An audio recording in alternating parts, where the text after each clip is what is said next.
Hello guys, అందరూ ఎలా ఉన్నారు? బాగున్నారు కదా? వెల్కమ్ టు మై ఛానల్ అండి. ముందుగా ఈరోజు నేను చాలా మంచి రెసిపీతో వచ్చాను. అది కూడా మా అమ్మ నాకు నేర్పించిన డిష్ అనమాట. సో మీరు ఈ వీడియో ఎండ్ వరకు చూడండి, అస్సలు మిస్ అవ్వద్దు. మిస్ అయితే అసలు ఏం చేస్తున్నాను ప్రాసెస్ అనేది మీకు అర్థం కాదనమాట. సో ఓకేనా? అండ్ ఓకే, స్టార్ట్ చేసేద్దాం. ఈ ముందుగా మనం పొటాటోని చిన్న చిన్న ముక్కలుగా కట్ చేసుకొని కుక్కర్లో పెట్టేసుకోవాలి. ఒక 3 విజిల్స్ వచ్చేంత వరకు ఉంచాలన్నమాట. మసాలా కోసం ఒక ఆనియన్, 2 టమాటోస్ అండ్ పచ్చిమిర్చి అండ్ అల్లం వెల్లుల్లి పేస్ట్ లాగా రెడీ చేసుకొని పక్కన పెట్టుకోవాలన్నమాట.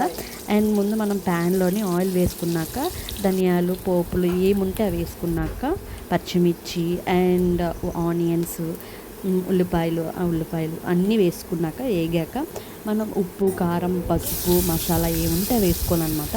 అండ్ టేస్టీగా ఉంటుంది. సో అండ్ టమాటా కూడా వేసుకోవాలి. 1 టమాటా వేసుకున్నాను.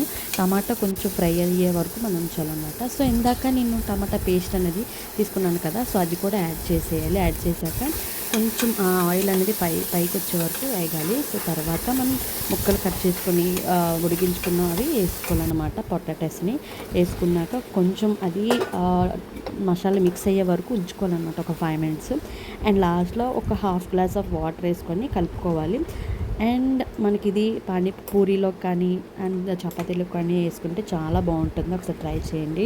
సో ఈ వీడియో మీకు నచ్చితే లైక్ చేయండి, షేర్ చేయండి, కామెంట్ చేయండి అండ్ సబ్స్క్రైబ్ చేసుకోవడం మర్చిపోవద్దు. Thank you so much.